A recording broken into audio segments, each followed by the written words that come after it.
நல்ல உற்சாகமாக சொல்லுங்களேன். அல்லேலூயா. எனக்கு ஒரு 50 நிமிஷம் இருக்குது. அது வரைக்கும் நீங்கள் இதே உற்சாகத்தில் இருந்தீங்கன்னா ரொம்ப சந்தோஷமாக இருக்கும்.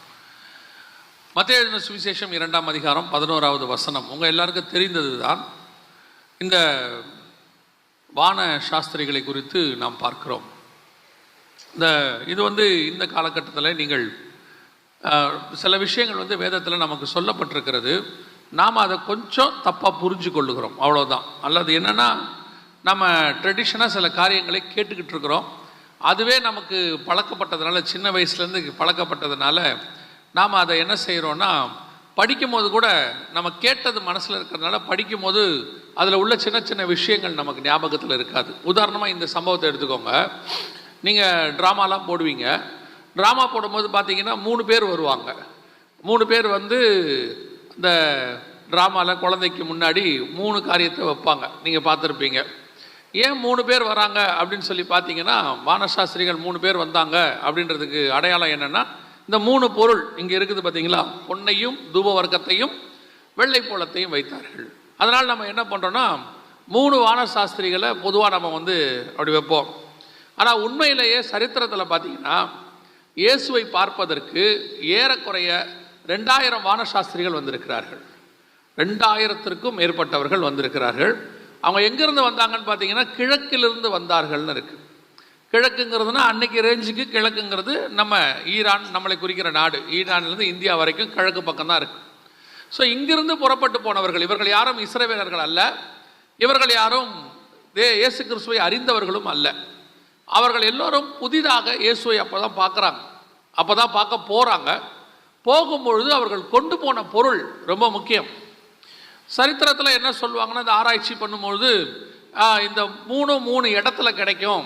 பொன் அதிகமாக கிடைக்கக்கூடிய ஒரு நாடு இந்தியா, வெள்ளைப்போளம் கிடைக்கக்கூடியது மத்திய கிழக்கு நாடுகள், தூபவர்க்கம் கிடைக்கக்கூடியது அரேபிய நாடுகள், இப்படி நிறைய சொல்லுவாங்க. ஸோ இதெல்லாம் எடுத்துக்கிட்டு தான் அவங்க வந்தாங்க அப்படின்னு சொல்லி அந்தந்த நாட்டில் அது கிடைச்சிச்சு அப்படிம்பாங்க. ஒரு விஷயத்தை மட்டும் எப்பவுமே நீங்கள் மனசில் வச்சுக்கணும்.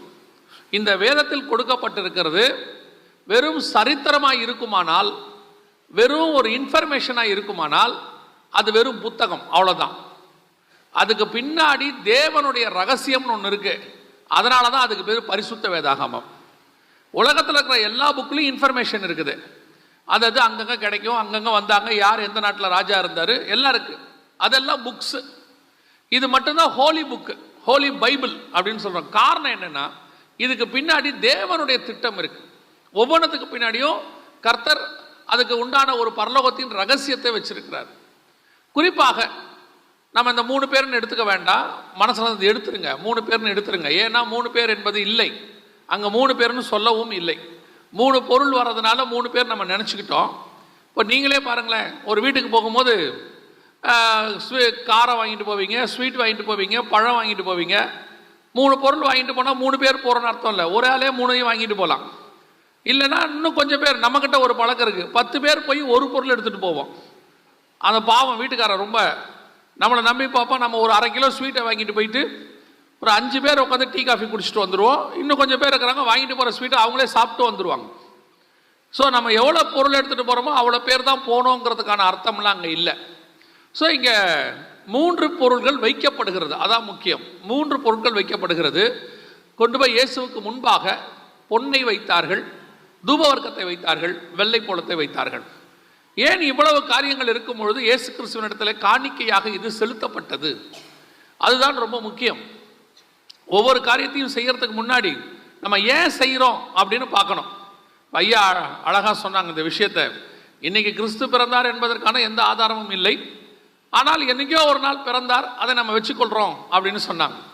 சொல்லிட்டு ஒரு காரியத்தை சொல்கிறாங்க, கிறிஸ்து பிறந்ததுனால இது கிறிஸ்மஸா, இல்லை கிறிஸ்மஸ்ங்கிறதுனால கிறிஸ்து பிறந்தாராங்கிறத நம்ம தான் முடிவு பண்ணிக்கணும்னாங்க.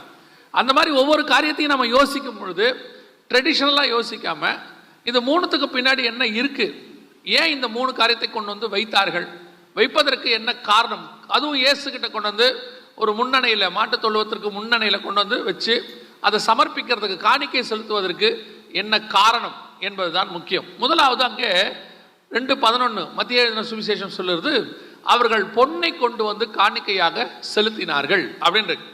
இந்த பொன் என்பது எதற்கான அடையாளம்? வேதத்தை பொறுத்த வரைக்கும் எதற்கான அடையாளம்னு கேட்டீங்கன்னு சொன்னால், ராஜ்யபாரம், மகிமைக்கான அடையாளம்.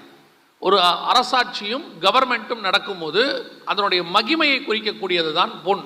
பசும் பொன் என்பது பரிசுத்த ஆவியானவருக்கான அடையாளம். அது யாத்திராகமத்திலையும் லேவியராகமத்திலையும் ஆண்டவர் சொல்வார், ஆசாரிப்பு கூடாரத்தில் பசும் பொன்னினாலே அப்படின்னு சொல்வார். அதே வேளையில் பொன் என்பதற்கான ஒரு அடையாளம் என்னன்னு கேட்டிங்கன்னா, மகிமை, பிரசன்ஸ்.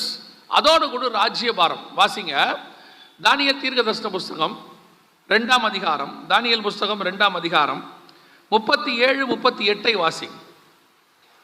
ராஜாவே, நீ ராஜாதி ராஜாவா இருக்கிறீர். பரலோகத்தின் தேவன் உமக்கு ராஜரீகத்தையும் பராக்கிரமத்தையும் வல்லமையையும் மகிமையையும் அருளினார். சகல இடங்களிலும் உள்ள மனுபுத்திரரையும் வெளியின் மிருகங்களையும் ஆகாயத்து பறவைகளையும் அவர் உமது கையில் ஒப்பு கொடுத்து உம்மை அவைகளை எல்லாம் ஆளும்படி செய்தார். பொன்னான அந்த தலை நீரே. அப்போ ஒரு நேபுகாத் நேச்சார் ஒரு சிலையை பார்க்குறாரு. அதில் ஒரு சிலையில் சொப்பனத்தில் அது பொன்னாக இருக்கிறது தலை. அந்த பொன் என்பதற்கான விளக்கத்தை தான் இந்த வசனம் கொடுக்குது. 2:37-38 வசனம் சொல்லுது, சகல இடங்களிலும் உள்ள மனுபுத்திரரையும் வெளியின் மிருகங்களையும் ஆகாயத்து பறவைகளையும் அவர் உமது கையில் ஒப்பு கொடுத்து அப்படின்னு. இப்போ இயேசு கிறிஸ்து வர்றதுக்கு முன்னாடி வரைக்கும் இந்த உலகத்தின் ராஜ்யம் யார் கையில் இருக்குது அப்படின்னு பார்த்தீங்கன்னு சொன்னால், உங்கள் எல்லாருக்கும் தெரியும். 4ஆம் அதிகாரம் மத்தேயுல பிசாசு இயேசுவை கொண்டு போய் மலை மேலே நிறுத்தி ஒரு வார்த்தை சொல்கிறான், இந்த உலகத்தின் ராஜ்யங்களும் அதன் மகிமைகளும் எனக்கு கொடுக்கப்பட்டிருக்கிறது, எனக்கு இஷ்டமானவனுக்கு நான் கொடுக்கிறேன் அப்படின்னு சொல்கிறான். ஆதாம் மூலமாக இந்த உலகத்தில் ஆளுகை தொடங்கியது. ஆண்டு கொள்ளுங்கள்னு ஆண்டவர் ஆதாம்கிட்ட சொன்னார். ஆதாம் அதை இழந்துட்டார். அது பிசாசு கைக்கு போயிடுச்சு. ஏறக்குறைய 4000 வருஷமாக இந்த ஆளுகை பிசாசின் கையில் இருக்கிறது. இப்போ இந்த பொன்னை கொண்டு வந்து வைப்பதற்கான அடையாளம் என்னன்னா, உலகத்தினுடைய ராஜ்யம், மகிமை, இது அத்தனையும் பராக்கிரமம் எல்லாத்தையும் ஆளுகை செய்கிற ஒருத்தர் பிறந்திருக்கிறார். அவர் இனி அவர்தான் ஆளுகை செய்ய போகிறார் என்று அர்த்தம். நாம் தேவனை, இயேசு கிறிஸ்துவை பிறந்ததற்கு என்ன காரணமாக நினைக்கிறோம்? நம்ம பொறுத்த வரைக்கும் நம்ம பர்த்டேவும் இயேசு பர்த்டேவும் ஒரே மாதிரி ஆக்கிட்டோம் இன்னைக்கு. ஆனால் நம்ம பர்த்டே விட இயேசு பர்த்டே மோசமாக போயிட்டு இருக்குது. என்ன மோசமாக போயிட்டு இருக்குதுன்னு கேட்டிங்கன்னா, பொதுவாக நம்ம பையனுக்கு பர்த்டே வந்தால் நம்ம பையனுக்கு தான் ட்ரெஸ் எடுப்போம். ஆனால் இயேசுநாதருக்கு பர்த்டே வந்தால் நமக்கு தான் எடுத்துக்கிறோம், அவருக்கு எடுக்கல. இப்போ இதுதான் இங்கே பிரச்சனையே. இயேசுக்கு பர்த்டே வருது, அப்போ நீங்கள் யாருக்கு ட்ரெஸ் எடுக்கணும்? இயேசுக்கு தானே எடுக்கணும். நான் என்னைக்காவது இயேசுக்கு ட்ரெஸ் எடுத்துருக்குறோமா? அப்போ நீங்கள் கேட்கலாம், இது நாங்கள் பைத்தியகாரத்தனமாக இருக்குது, இயேசுநாதருக்கு ட்ரெஸ் எடுக்க முடியுமா? நான் எடுக்கலாம், நல்லா எடுக்கலாம், ஒவ்வொரு வருஷமும் எடுக்கலாம், டெய்லி கூட எடுக்கலாம். ஏன்னா இயேசு என்ன சொல்கிறாருன்னா, இந்த சிறியோரில் யாருக்கு எதை செய்தீர்களோ அதை எனக்கே செய்திருக்கிறீர்கள்னு சொல்றாரு.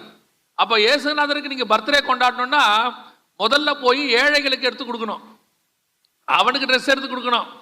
இருக்கிற மொத்த நல்ல ட்ரெஸ்ஸையும் நம்ம போட்டுக்கிட்டு, இருக்கிற நல்ல கேக்கெல்லாம் வாங்கி நம்ம சாப்பிட்டு விட்டு, இந்த மதியானத்துக்கு மேலே எப்படியும் பிரியாணி அடிச்சு நொறுக்கிடுவீங்க, அதையும் சாப்பிட்டு விட்டு எல்லாம் இன்னைக்கு முழுக்க முழுக்க நம்ம சந்தோஷமா இருந்துவிட்டு, அதுக்கு பேர் இயேசுக்கு பர்த்டே. இப்போ இயேசுநாதர் உட்காந்து என்ன பார்த்துக்கிட்டு இருப்பார்னு நினைக்கிறீங்க? அவர் மேலேருந்து என்ன பார்த்துக்கிட்டு இருப்பார்னு நினைக்கிறீங்க? படுபாவீங்க. இவங்களே கொண்டாடுறாங்க, இவங்களே சாப்பிட்றாங்க, எல்லாம் சந்தோஷமாக இருக்கிறாங்க. பர்த்டே மட்டும் என் பேரை வச்சு கொண்டாடிட்டு இருக்கிறாங்க. நீங்கள் கொண்டாடணும்னு முடிவு பண்ணிட்டீங்கன்னா, உங்கள் பையனுக்கு பர்த்டேக்கு உங்கள் பையனுக்கு ட்ரெஸ் எடுக்கிற மாதிரி இயேசுநாதருக்கு எடுங்க, ஏழைகளுக்கு எடுங்க. நீங்கள் எடுக்க வேணாம்னு சொல்ல உங்களுக்கு முதல்ல அவங்களுக்கு எடுத்து கொடுத்துருங்க. அவங்களுக்கு ஒன்று கொடுங்க, அவங்களுக்கு ஒரு சாப்பாடு கொடுங்க. உங்கள் வீட்டில் 5 பேர் சாப்பிடும் போது வெளியே ஒரு 2 பேருக்கு சாப்பாடு கொடுங்க. வாங்குற பிரியாணியை 5-7 பேருக்கா சேர்த்து வாங்குங்க. இதுதான் ஆசீர்வாதம். இன்னைக்கு பர்த்டே நம்ம இப்படி எப்படி ஆயிட்டோம்? இயேசுநாதர்கிட்ட கொண்டு போய் ஒரு காணிக்கையும் கொடுக்கறது இல்லை. அப்போ இயேசு கிறிஸ்துவனுடைய பர்த்டேவை நம்ம தப்பா கொண்டாடுற மாதிரி, இயேசு பிறந்ததையும் தப்பா புரிஞ்சுக்கிட்டோம். நம்ம பிறந்திருக்கிற மாதிரி அவரையும் புரிஞ்சுக்கிற மாதிரி வச்சுக்கிட்டோம். ஆனால் இயேசு பிறந்தவனுடைய நோக்கம் என்ன தெரியுமா? 4000 வருஷம் இழந்து போன அதிகாரத்தை, உலகம் பரலோகத்திலிருந்து கொடுக்கப்பட்டதான அதிகாரத்தை மனுஷன் இழந்துட்டான். அதை மீட்கும்படி ஆண்டவர் பிறந்திருக்கிறார். அப்போ உங்க வீட்டில் இயேசு பிறந்திருக்கிறாரு, உங்களுக்குள்ள இயேசு பிறந்திருக்கிறாருன்னா முதல்ல இயேசு கிறிஸ்துவனுடைய ராஜ்யம் உங்களுக்குள்ள இருக்குதான்னு பார்க்கணும், ஆளுகை உங்களுக்குள்ள இருக்குதான்னு பார்க்கணும், மகிமை உங்களுக்குள்ள இருக்குதான்னு பார்க்கணும். பாருங்க, இயேசு கிறிஸ்து வரும்போது இது நடக்குது. ஆனால் இயேசு கிறிஸ்து போகும்போது என்ன நடந்துருச்சு பாருங்க. வாசிங்களேன். வெளிப்படுத்தின விசேஷம் 1ஆம் அதிகாரம், வெளிப்படுத்தின விசேஷம் 1ஆம் அதிகாரம் 5வது வசனம் வாசிங்க. உண்மையுள்ள சாட்சியும், உண்மையுள்ள சாட்சியும், மரித்தோரிலிருந்து முதற் பிறந்தவரும், மரித்தோரிலிருந்து முதல் பிறந்தவரும், பூமியின் ராஜாக்களுக்கு அதிபதியுமாகிய இயேசு கிறிஸ்துவினாலும். பூமியின் ராஜாக்களுக்கு அதிபதி யாரு? இப்ப பூமியின் ராஜாக்களுக்கு அதிபதியா இருக்கிறது யாரு? இயேசு கிறிஸ்து. இயேசு வரும்போது யூதருக்கு ராஜா பிறந்திருக்கிறான்னு சொன்னாங்க. ஆனா உண்மையிலேயே பூமியில் இருக்கிற அத்தனை பேருக்கும் இயேசு இப்பொழுது ராஜாவாக இருக்கிறார். இப்ப ராஜாவா இருக்கிறார். அதான் ரொம்ப முக்கியம். அப்போ அவர் ராஜாவா இருக்கிறார்னா அதுக்கு முன்னாடி அவர் ஒரு ஜெபம் பண்ணாரு, உம்முடைய ராஜ்யம் வருவதாக. அந்த ராஜ்யத்தை கொண்டு வருவதற்கு தான் இயேசு பூமிக்கு வந்தார். பரலோகத்தின் ராஜ்யம் பூமிக்கு வரணும், பரலோகத்தினுடைய ராஜ்யத்தினுடைய ஆளுகை பூமிக்குள்ள வரணும். அதை கொண்டு வர வந்திருக்கிறார்ன்றதுக்கு அடையாளம் தான் பொன்னை கொண்டு போய் அவர் பாதத்திலே வைத்தார்கள். அதனாலதான் நேபுகாத்நேச்சார்கிட்ட இருந்த ஆளுகை, அத்தனை பேர்கிட்ட இருந்த எல்லா ஆளுகையும் இயேசுவின் கைக்கு வந்து விட்டது. இன்னைக்கு நம்மளை பொறுத்த வரைக்கும் அவர் ராஜாவா இருக்கிறார், இவர் ராஜாவா இருக்கிறார். நான் தான் அடிக்கடி சொல்வேன், அமெரிக்கா வரைக்கும் யார் ஜனாதிபதியா வருவாங்க நம்ம ஜோம் பண்ண ஆரம்பிச்சிட்டோம். பயங்கரமா அட்வான்ஸ் ஆயிட்டோம் நம்ம. இப்போ ஒரு காலத்துல தமிழ்நாட்டுக்கு மட்டும் ஜோம் பண்ணோம், இந்தியாவுக்கு ஜோம் பண்ணோம். இப்போ நம்ம அடுத்த ரேஞ்சுக்கு எங்க போயிட்டோம்னா அமெரிக்காவுக்கு அடுத்த ஜனாதிபதி யார் வருவார்ன்ற வரைக்கும் தீர்க்க தரிசனம் சொல்ல ஆரம்பிச்சிட்டாங்க. ஆனா இவங்க சொன்ன எதுவும் நடக்கல, விட்டுருவோம், அது அப்படியே இருக்கட்டும் ஓரமா. ஆனால் இந்த உலகத்தினுடைய ராஜாக்கள் யார் வந்தாலும் நமக்கு கவலை இல்லை. எந்த நாட்டுக்கு யார் ராஜாவா வந்தால் என்ன, அத்தனை பேருக்கும் சர்வ வல்லமை உள்ளவர் ஒருவர் ராஜாவாக இருக்கிறார். அவர் உங்களுக்குள்ள இருக்கிறாரா என்பதுதான் கேள்வி. அவருடைய ஆளுகை உங்களுக்குள்ள இருக்குதா? அவருடைய ஆளுகை உங்களுடைய வீட்டுக்குள்ள இருக்குதா? இன்னைக்கு கிறிஸ்து இருக்கிறார், ஆளுகை இருக்கிறதா? உங்க வீட்டை நடத்துகிறது யார்? உங்க வீட்டுக்குள்ள அதிகாரம் யார் கையில் இருக்கிறது? கிறிஸ்துவின் கையில் இருக்குதா? இன்னைக்கு போய் பாருங்க, ஒரு வீட்டுல ரிமோட்டை யார் ஆளுகை செய்யறதுங்கிறதுலயே பெரிய சண்டை நடந்துட்டு இருக்குது.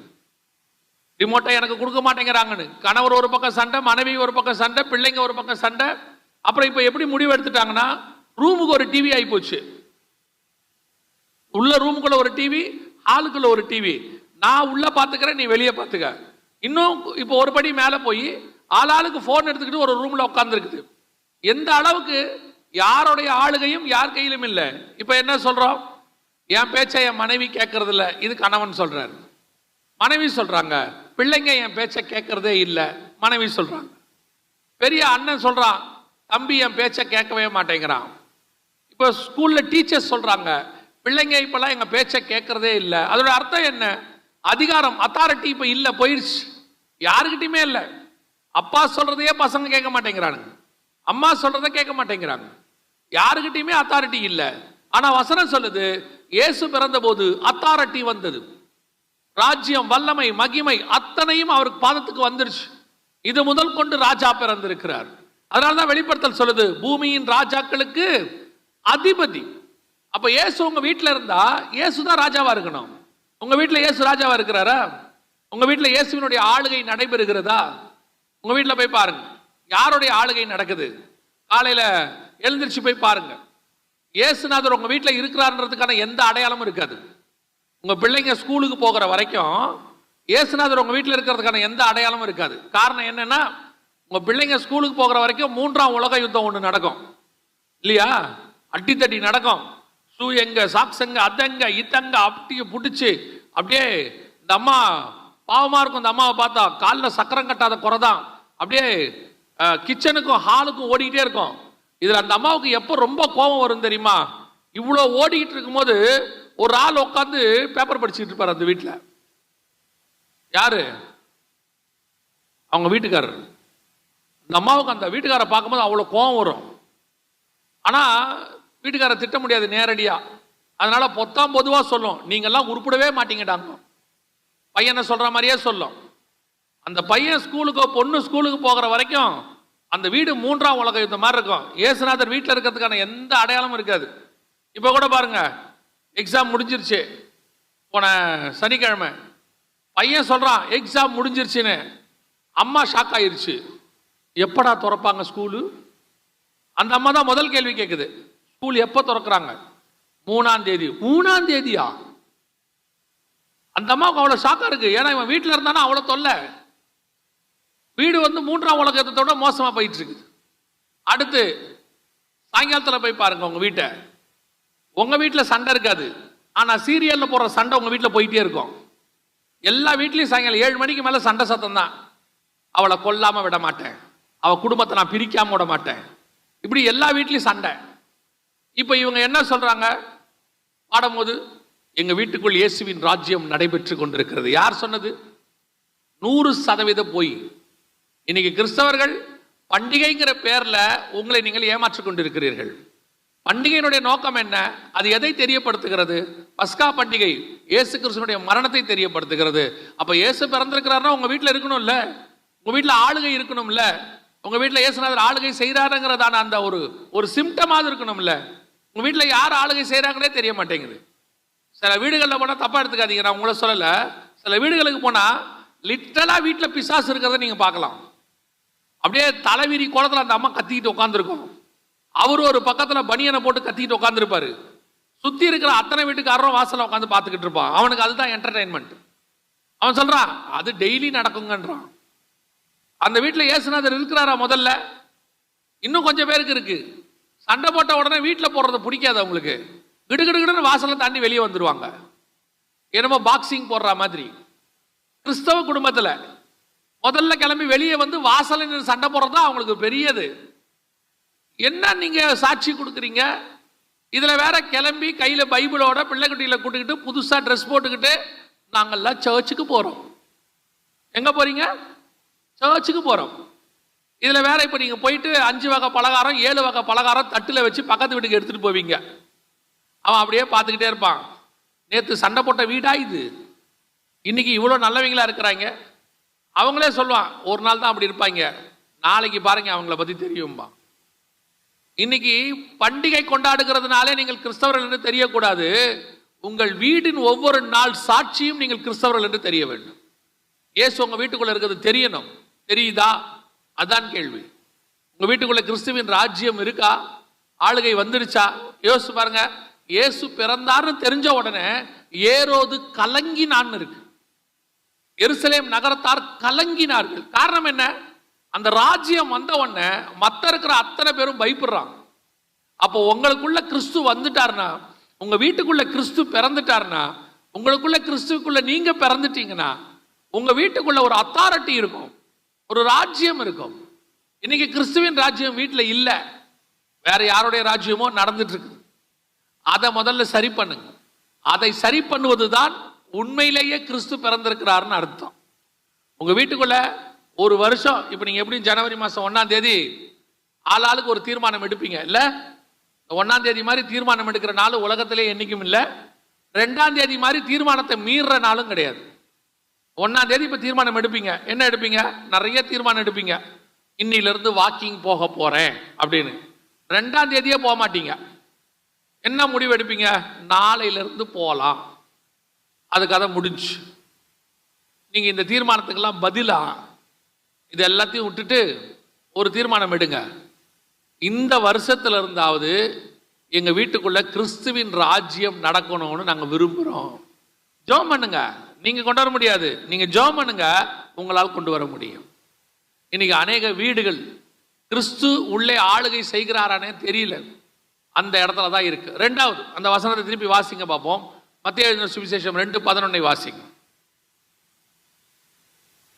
அந்த வீட்டுக்கு பிரவேசித்து பிள்ளையையும் அதன் தாயாகிய மரியாளையும் கண்டு சாஷ்டாங்கமாய் விழுந்து அதை பணிந்து கொண்டு தங்கள் பொக்கிஷங்களை திறந்து பொன்னையும் தூப வர்க்கத்தையும் வெள்ளை போலத்தையும் அதற்கு காணிக்கையாக வைத்தார்கள். 2வது என்ன வச்சாங்க?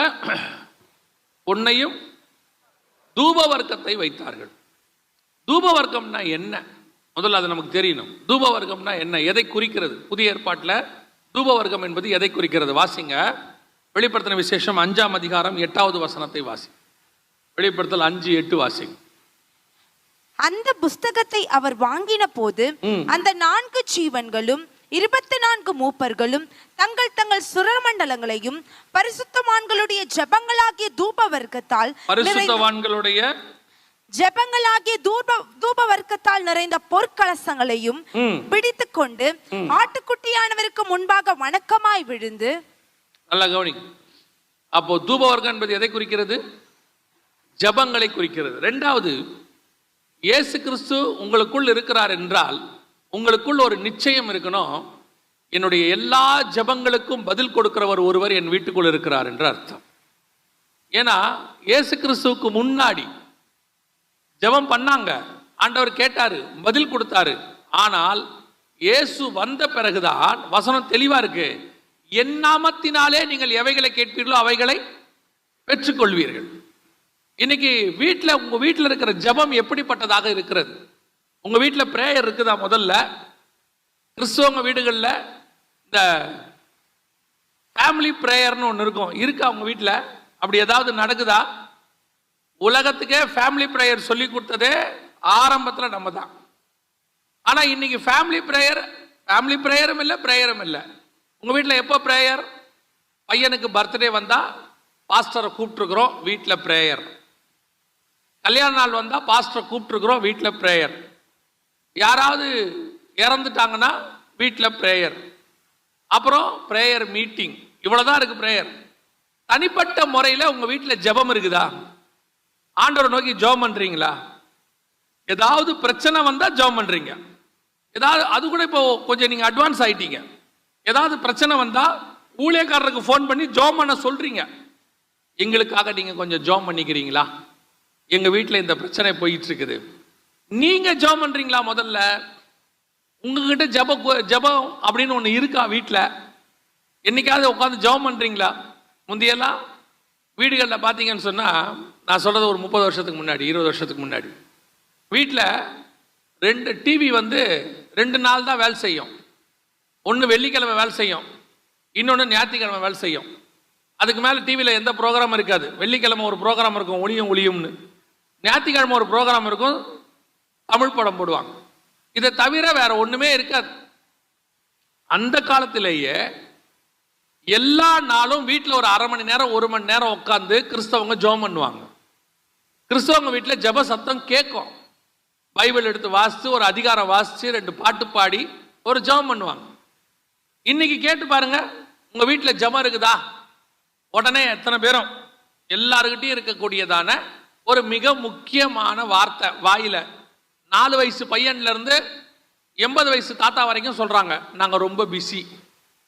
இப்ப கேட்டா எல்லாரும் சொல்ற வார்த்தை என்ன? ரொம்ப பிஸி. என்னதான் பண்றீங்க? பிஸின்னா நீங்க அப்படி என்னதான் பண்றீங்க? கேட்டு பாருங்க. போன கையில் எடுத்தாருன்னா 3/4 மணி நேரம் இப்படி உருட்டிகிட்டே இருக்கிறாரு. என்னத்தான் உருட்டுவீங்களோ? அப்படி என்னத்தான் பார்ப்பீங்களோ? என்னத்தை தான் பார்த்து என்ன பண்ணிய? 1/2 மணி நேரம் தேவ சமூகத்தில் உட்கார்றதுக்கு டைம் இல்லை. வீட்டில் போய் கேட்டு பாருங்க, இன்னைக்கு ஃபேமிலி ப்ரேயர் பண்ணீங்களா? அவர் ஒரு நேரத்துக்கு வராரு, பிள்ளைங்க டியூஷனுக்கு போயிட்டு ஒரு நேரத்தில் வராங்க. நாங்கள் எப்படி ஜெபம் பண்ணுறது அப்படின்னு கேட்குறீங்க. உங்களுக்கே இது அநியாயமாக தெரியலையா? இப்போ பாருங்க, யாராவது திடீர்னு கல்யாணத்துக்கு கூப்பிடுறாங்க. நம்ம கல்யாணம் சாயங்காலம் தான் வைக்கிறோம், ரிசப்ஷன். குடும்பமே கிளம்பி போகிறோமா இல்லையா ரிசப்ஷனுக்கு? ஒரு 500 ரூபா கையில் எடுத்துக்கிட்டு அத்தனை பேரும் பிரியாணி திங்க போயிடுறோம். கல்யாணம் நடத்துகிறவன் காணாமே போயிடுறான். ஏன்னா நம்ம போய் பிரியாணி 500 ரூபாய்க்கு கொடுத்துட்டு கிட்டத்தட்ட 2000 ரூபாய்க்கு தின்னுடுறோம். சரி போனா போது விடுங்க. அதுக்கு மட்டும் குடும்பமாக போக முடியுது. பிள்ளைகளை பிளான் பண்ணி கூட்டிட்டு போய் டியூஷனுக்கு போகும்போதே சொல்லிடுறாங்க, ஒரு 1/2 மணி நேரம் முன்னாடி வந்துடுறா, நம்ம ரிசப்ஷனுக்கு போக வேண்டியிருக்கு. ஆஃபீஸுக்கு போகும்போது வீட்டுக்காரருக்கு சொல்லிடுறாங்க, சாயங்காலம் கொஞ்சம் சீக்கிரம் வந்துருங்க, ரிசப்ஷனுக்கு போக வேண்டியிருக்கு. காலையில் சமைக்கும் போதே சொல்லிடுறாங்க, மதியானம் ஒன்றும் இல்லை, வெறும் ரசம் தான், ஏமா சாயங்காலம் ரிசப்ஷனுக்கு போக வேண்டியிருக்கு. நைட்டு திங்கிற பிரியாணிக்கு மத்தியானமே ரசம். இவ்வளோ பிளான் பண்ணி குடும்பத்தை நடத்துற நீங்க ஒரு 1/2 மணி நேரம் ஜெபம் பண்றதுக்கு ஏன் பிளான் பண்ண மாட்டீங்க? உங்க வீட்டில் பிரேயர் இருக்குதா? ஆனா மற்ற எல்லாம் இருக்குது, எல்லாமே இருக்கு. ஃபங்க்ஷன் இருக்கு, அப்புறம் ஃப்ரெண்ட்ஸோட பேசுறது இருக்கு, ஃபோன் இருக்கு, வாட்ஸ்அப் இருக்கு, ஃபேஸ்புக் இருக்கு, ஆனா எல்லாம் இருக்கு. ஆனா எது மட்டும் இல்லை? பிரேயர் மட்டும் இல்லை. ஆனா இப்ப பாருங்க, எல்லா வீடும் பாருங்க, இந்த 24ஆம் தேதியில இருந்து 1ஆம் தேதி வரைக்கும் ஜெகஜோதியா இருக்கும். கேட்டு பாருங்க, ஸ்டார் எல்லாம் கட்டி எங்க வீட்டில் இயேசு பிறந்திருக்கிறார், எங்க வீட்டில் இயேசு பிறந்திருக்கிறார். உங்க வீட்டில் இயேசு பிறந்தாருன்னா முதல்ல உங்க வீட்டில் இருக்க வேண்டியது தேவனுடைய ஆளுகையும். ரெண்டாவது இருக்க வேண்டியது உங்க வீட்டில் ஜெபம், பிரேயர். அது ஒரு காணிக்கைன்னு பைபிள் சொல்லுது. இன்னைக்கு ஜெபம் இருக்குதா? ஆண்டவர் நோக்கி பார்க்குற சுபாவம் இருக்குதா? இன்னைக்கு உங்களுக்கு ஏற்ற மாதிரி சில ஊழியக்காரங்களும் வந்துட்டாங்க. உங்களுக்கு அவங்க சொல்றாங்க, ஏதாவது ஒண்ணுனா எங்களுக்கு ஃபோன் பண்ணுங்க, நாங்க ஜெபம் பண்றோம். நீங்களும் அந்த முடிவெடுத்து உடனே லெட்டர் எழுதி போட்டுறது, இல்லைன்னா ஒரு ஃபோனை பண்ணி பேசிடுறது. எங்களுக்கு இந்த மாதிரி ஒரு பிரச்சனை, ஜெபம் பண்ணுங்க. ஃபோனை வச்சுட்டு நீங்க நல்ல டிவி பார்க்கறது, அவங்க ஜெபம் பண்ணிக்கிட்டு இருப்பாங்க. சிலர் வந்து ஊழியக்காரர்கிட்ட கேட்பாங்க, பாஸ்டர் எனக்காக நீங்க உபவாசம் பண்ணி ஜெபம் பண்ண முடியுமா? அவர் உபவாசம் பண்ணுவாரு, நீங்க என்ன பண்ணுவீங்க? நீங்க நல்லா சாப்பிட்டுட்டு அடுத்த வாரம் வந்து திருப்பி சொல்வீங்க, ஜெபம் பண்ணீங்களா பாஸ்டர்? காரியம் நடக்கவே இல்லை. திருப்பி அவர்கிட்ட கொஞ்சம் நல்லா ஃபாஸ்டிங் பண்ணுங்க பாஸ்டர். அவரு ஃபாஸ்ட் பண்ணி அவர் உடம்பு போயிருச்சு. நீங்க நல்லா பலுகி பெருகி நீங்க நல்லா ஆயிட்டிய. ஆனா என்னன்னு கேட்டு பாருங்க, நீங்க முழங்கால் போடுறது இல்ல, நீங்க கேட்கறது இல்ல, நீங்க பிள்ளைகளுக்கு ஜெபத்தை சொல்லி கொடுக்கறது இல்ல. காலையில ஸ்கூலுக்கு பிள்ளைகளை அனுப்புறீங்களே, என்னைக்காவது ஜெபம் பண்ணி அனுப்புறீங்களா? ஒரு 2 நிமிஷம். முந்தியெல்லாம் என்ன செய்வாங்க வீடுகள்னு கேட்டீங்கன்னா, வெளியே போகும்போது ஒரு ஜெபம் பண்ணி நெத்தியில ஒரு சிலுவை போட்டு அனுப்புவாங்க. சிலுவை போறது சரியா தப்பாங்கிற இடத்துக்கு நான் வரல. ஆனா ஜெபம் பண்ணி அனுப்புறீங்களா? முதல்ல அந்த பழக்கம் இருக்குதா? காலையில போகும்போது பையன் எப்படி ஓடுறான், ஆட்டோ வந்துருச்சு ஓடு ஓடு ஓடுன்னு ஓடுறான். அவன் வாட்டர் பாட்டில் எடுத்தானா, டிஃபன் பாக்ஸ் எடுத்தானா, அவன் ஓடுறான், அவங்க அம்மா பின்னாடியே ஓடுது. டே டே டே டே டே எடுத்துன்னு போடா, வாட்டர் பாக்ஸ் எடுத்துன்னு போடா, பின்னாடியே ஓடுது. எங்க ஜெபம்? வீட்டுக்கார ஆபீஸ்க்கு கிளம்பும் போது அவர் எப்படி போறாரு? டைம் ஆகி போச்சு, அதாகி போச்சு, ஹெல்மெட் எங்க, அது எங்க, இது எங்கன்னு அவர் ஓடுறாரு. அவர் எங்க ஜெபம்? அவரும் ஜெபம் பண்றது இல்லை. அப்புறம் எப்படிதான் வீட்டில் எதுல தான் ஜெபம் பண்ணுவிய? அப்புறம் இயேசுநாதருக்கு என்னத்துக்காக தான் வீட்டில் இயேசுநாதர் இருக்கிறாரு? வெறும் கிறிஸ்தவங்கன்னு அடையாளம் காட்டுறதுக்கா? இல்ல பண்டிகைக்கு மட்டும் சர்ச்சுக்கு வர்றதுக்கா? அதுக்காக தான் இயேசுநாதரா? இன்னைக்கு நிறைய பேர் வீடுகளிலே கிறிஸ்து அமைதியா உட்கார்ந்திருக்காரு. சிலர்லாம் போர்டு போட்டிருப்பாங்க, த சைலண்ட் லிசனர் அப்படின்னு. அந்த ரேஞ்சில் தான் இருக்கு. முதல்ல உங்க வீடுகளில் இந்த வருஷம் ஒரு பொருத்தனை எடுங்க. நாங்கள் ஃபேமிலியாக ப்ரேயர் பண்ண போகிறோம். ஒரு நாளைக்கு 1/2 மணி நேரமாவது கர்த்தருக்கு கொடுக்க போகிறோம். சாயங்காலத்திலேயோ காலையிலையோ அல்லது பிள்ளைங்க டியூஷனுக்கு போயிட்டு வந்த பிறகோ, வந்த உடனே சாப்பாடு போடாதீங்க. வந்த உடனே 1/2 மணி நேரம் ப்ரேயர் முடிச்சுட்டு சாப்பாடு கொடுங்க. அது IPL ஓடினாலும் சரி, WWF ஓடினாலும் சரி, எது டிவியில் ஓடினாலும் அந்த 1/2 மணி நேரம் கர்த்தருக்குன்னு இம்பார்ட்டன்ஸ் கொடுங்க. நீங்க கொடுத்து பாருங்க, கர்த்தர் உங்களை எப்படி அபிரதமாய் ஆசீர்வதிக்கிறாருன்னு பாருங்க.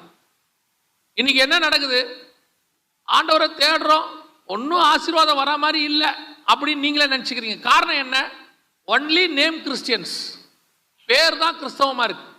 கிறிஸ்து உங்க வீட்டுக்குள்ள இருக்கிறார் என்பதற்கான அடையாளமே இல்லை. இன்னிலிருந்து ஒரு தீர்மானம் எடுங்க. இன்னைக்கு சாயங்காலம் ஒரு தீர்மானம் எடுங்க. போன உடனே டிவியை போட்டு உட்காராதீங்க. இன்னைக்கு என்ன டிவியில் படம் போடுறான்னு போய் பார்க்காதீங்க. போய் உட்காந்து 1/2 மணி நேரமாவது குடும்பமாக ஜெபம் பண்ணுங்க. உங்க குடும்பத்துக்காக ஜெபம் பண்ணுங்க, வேற யாருக்காகவும் ஜெபம் பண்ண வேண்டிய அவசியம் இல்லை. அது அப்புறம், அது 2வது. முதல்ல ஆண்டவர் சொல்றாரு, உங்களுக்காகவும் உங்கள் பிள்ளைகளுக்காகவும் அழுங்கள். முதல்ல உங்க குடும்பத்தில் ஒரு ஃபேமிலி ப்ரேயர் இன்னிலிருந்து தீர்மானம் பண்ணுங்க. எதுவா இருந்தாலும் அந்த 1/2 மணி நேரம் கர்த்தருக்குன்னு ஃபிக்ஸ் பண்ணுங்க. ஒரு கன்வீனியன்ட் டைமை நீங்களே வச்சுக்கோங்க, நீங்களே ஃபிக்ஸ் பண்ணுங்க. கணவர்கிட்ட சொல்லுங்க, இந்த நேரத்துக்கு வீட்டுக்கு வந்துருங்கன்னு சொல்லுங்க.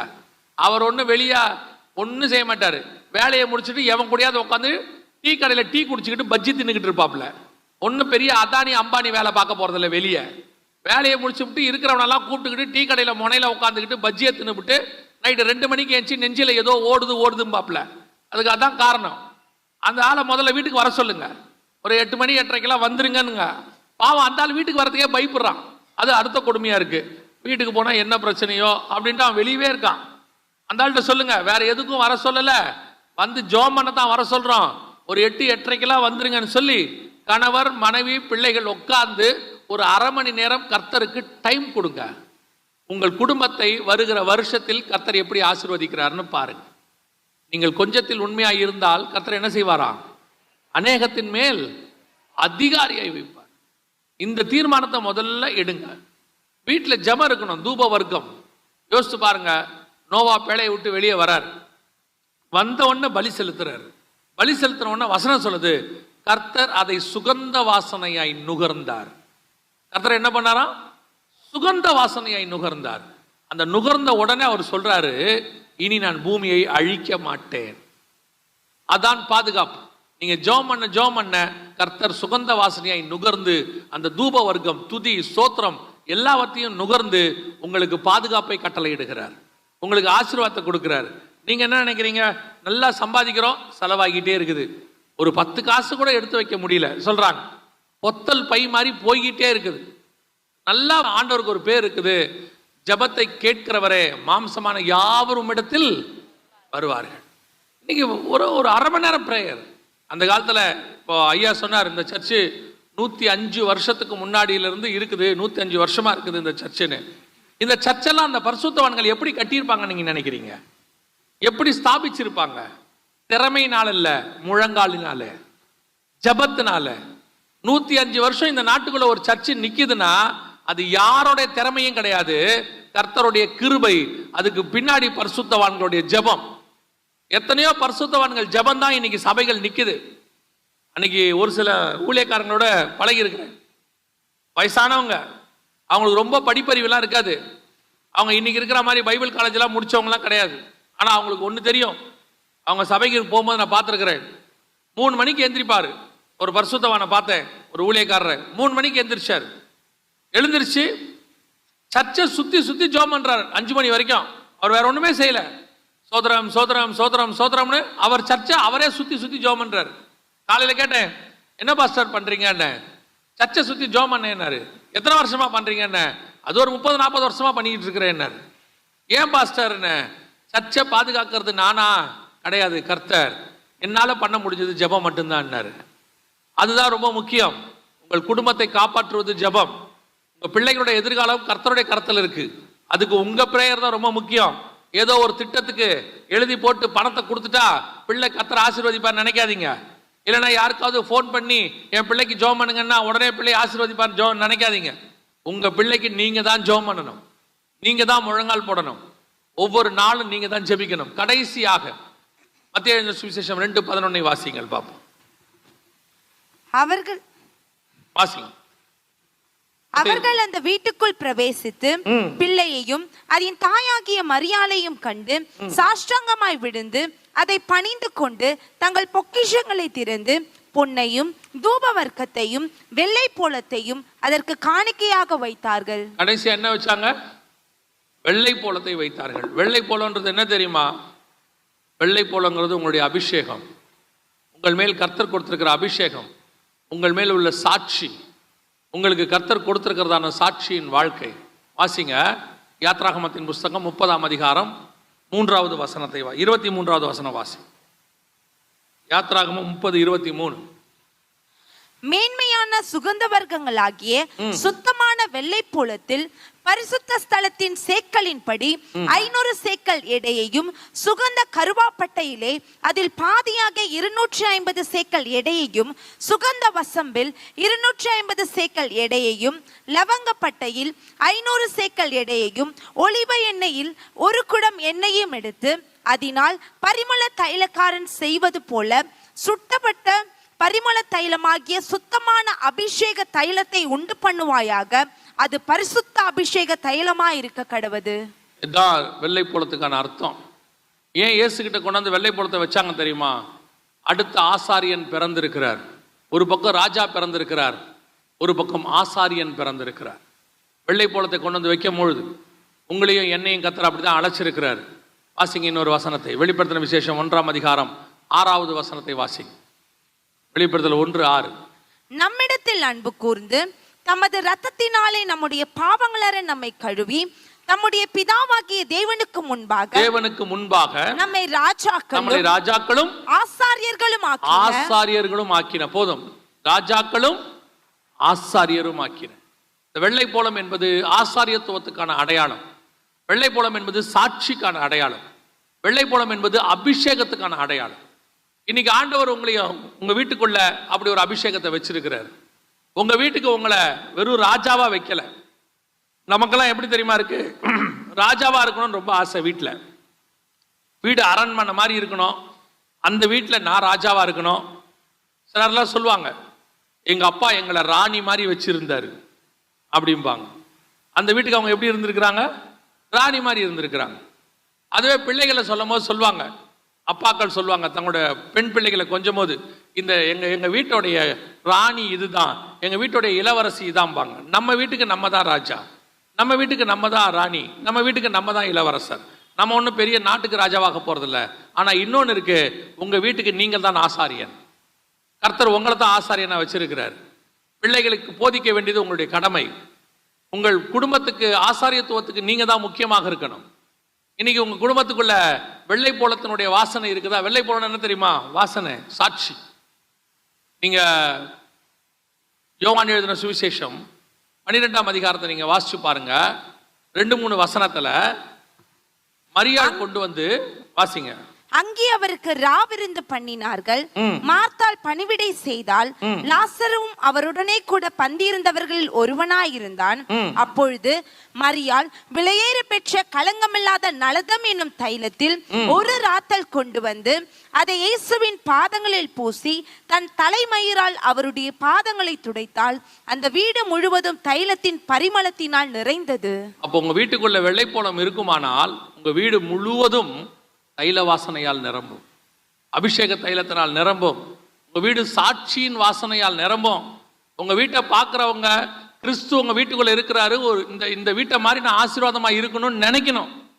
அதுதான் வெள்ளை போலத்தினுடைய தன்மை.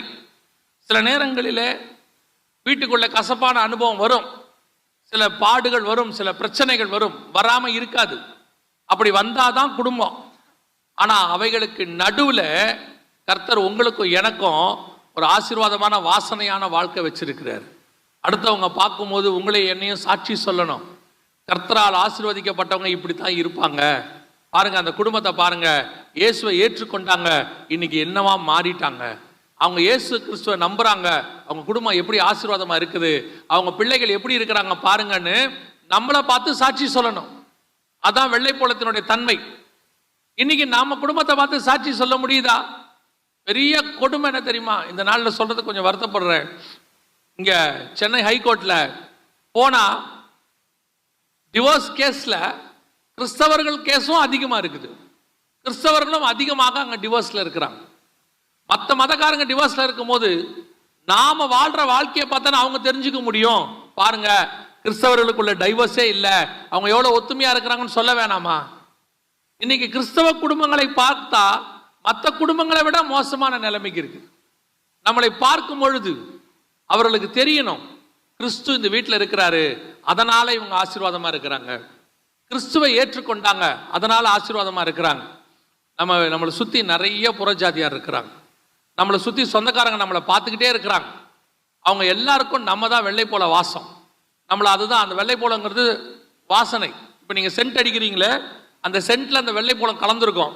எல்லா சென்ட்லையும் அதுதான் அதோடைய இன்கிரீடியன்ட்ஸ். அது உள்ள அந்த வெள்ளை போலம் கொஞ்சம் வைப்பாங்க. அதனால தான் உங்க சென்ட் வந்து ஸ்மெல்லா இருக்குது, நல்ல வாசனையா இருக்கிறதுக்கு அதான் காரணம்.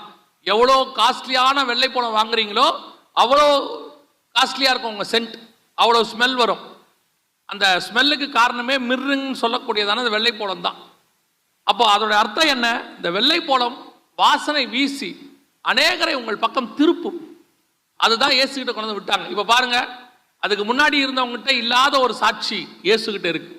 இயேசு சொல்றாரு, என்னில் குற்றம் உண்டு என்று உங்களில் சொல்ல முடியும். இயேசு சொல்றாரு, நான் பரிசுத்தராய் இருக்கிறது போல நீங்களும் பரிசுத்தராய் இருங்கள். அதே மாதிரி தான் நம்ம குடும்பத்தை பார்க்கும்போது, நம்ம குடும்பத்தை வெளியே இருக்கிறவங்க பார்க்கும்போது இந்த குடும்பத்தை மாதிரி வரணும்.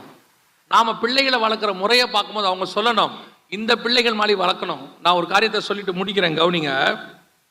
ஒரு இந்திய அரசாங்கத்தில் ஒரு 50 வருஷத்துக்கு முன்னாடி இந்திய அரசாங்கத்தில் மிக முக்கியமான போஸ்டிங், முக்கியமான சீக்ரெட் போஸ்டிங், உண்மையாக இருக்க வேண்டிய போஸ்டிங்லாம் வந்துச்சுன்னா என்ன பண்ணுவாங்களாம் தெரியுமா? பெரும்பாலும் கிறிஸ்தவர்களை செலக்ட் பண்ணுவாங்களாம். ஒரு 50 வருஷத்துக்கு முன்னாடி. என்ன காரணம் அப்படின்னு கேட்டிங்கன்னா, அவங்க சொல்லுவாங்களாம், கிறிஸ்தவங்க என்ன செய்ய மாட்டாங்க, தப்பு செய்ய மாட்டாங்க, உண்மையாக இருப்பாங்க. நம்ம வீடுகள்லையே சொல்லுவாங்க அந்த காலத்தில், கிறிஸ்தவங்க போய் இப்படிலாம் செய்கிறாங்கன்னு கேட்பாங்க. யாராவது கிறிஸ்தவங்க தப்பு பண்ணிட்டா கேட்பாங்க, கிறிஸ்தவங்க இப்படி செய்கிறாங்களேன்னு. இப்போ அப்படி இல்லை. இப்போ மொத்த வேலையும் கிறிஸ்தவன் தான் செய்கிறான்ற மாதிரி ஆகிப்போச்சு. சாட்சியே கெட்டு போச்சு. நம்ம வீட்டில் ஒரு வாசனை இருக்கணும், வெள்ளை போல வாசனை. அது என்னவா இருக்கணும் தெரியுமா? கிறிஸ்துவின் வாசனை வீசும். வெறும் பண்டிகை நாள் அன்னைக்கு மட்டும் இல்லை, ஏதோ ஒரு ஃபங்க்ஷன் அன்னைக்கு மட்டும் இல்லை, ஒவ்வொரு நாளும் உங்கள் ஏரியாவில் இருக்கிறவங்க இயேசுவை தெரிந்து கொள்றதுக்கு நீங்கள் தான் வழி. எப்படி தெரியுமா? உங்கள் வாழ்க்கையை அவங்க பார்க்கணும், உங்கள் ஆசீர்வாதத்தை அவங்க பார்க்கணும், உங்கள் வீட்டில் இருக்கிற சமாதானத்தை அவங்க பார்க்கணும், உங்கள் வீட்டுக்குள்ளே இருக்கிற சந்தோஷத்தை அவங்க பார்க்கணும். பார்த்த பிறகு அந்த ஏரியாவில் இருக்கிறவங்க சொல்லணும், இந்த இயேசு எனக்கும் வேணும். அவங்க பாருங்க எவ்வளோ சந்தோஷமா இருக்கிறாங்க அப்படின்னு நம்மளை பார்த்து தெரிஞ்சுக்கணும். என்ன சொல்றாங்க? பைக்கில் கணவனும் மனைவியும் போகும்போது ரெண்டும் எப்பா பாரு சண்டை போட்டுக்குது, ஆனால் போகும்போது ஒன்றா போகிற மாதிரி பைக்கில் போகுது அப்படிங்கிறாங்க. நம்மளை பார்த்து இப்போ அப்படி ஆகிப்போச்சு. அப்படி சொல்லக்கூடாது. அவங்க ரெண்டு பேரையும் பாருங்க, எப்பவும் அந்யோன்யமாக இருக்கிறாங்க, அவங்ககிட்ட சண்டையே கிடையாது, இப்படி சொல்லணும். சின்ன சின்ன சண்டைகள் வீட்டில் வரும், அதை உடனே சால்வ் பண்ணிடணும் சாயங்காலத்துக்குள்ள. ஆனால் நம்மளை பார்க்கும்போது ஒரு வெள்ளை போல வாசனை, இதைத்தான் கொண்டு வந்து இயேசுகிட்ட வைக்கிறாங்க. இதுவரைக்கும் இல்லாத சாட்சி, இதுவரைக்கும் இல்லாத ஒரு மகிமை, இதுவரைக்கும் இல்லாத ஒரு அபிஷேகம் இயேசு கிறிஸ்து கொண்டு வருகிறார் பூமிக்குள்ள.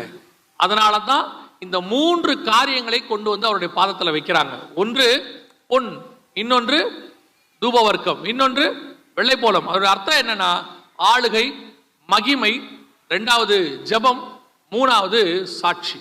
இந்த 3 காரியங்களையும் நீங்கள் கொண்டு வரும்போது உங்கள் வீடு கிறிஸ்துவினுடைய பிரசன்னத்தினால் நிரம்பும், ஆசீர்வாதத்தினால் நிரம்பும். கிறிஸ்து உங்களை கொண்டு பெரிய காரியங்களை செய்ய முடியும். நம்ம ஜெபம் பண்ணலாமா? நம்ம எல்லாம் ஜெபிக்கலாம். ஏந்திரிப்போமா இருக்கிற இடத்துல. இந்த வருடம் முழுவதும் கர்த்தர் நம்மை நடத்தி இருக்கிறார். இந்த 12 மாதம் கர்த்தர் நடத்தி கொண்டு வந்திருக்கிறார். இன்னும் ஒரு 7 நாளில் 7வது நாளிலே நாம் புது வருடத்துக்குள் நுழைய போகிறோம்.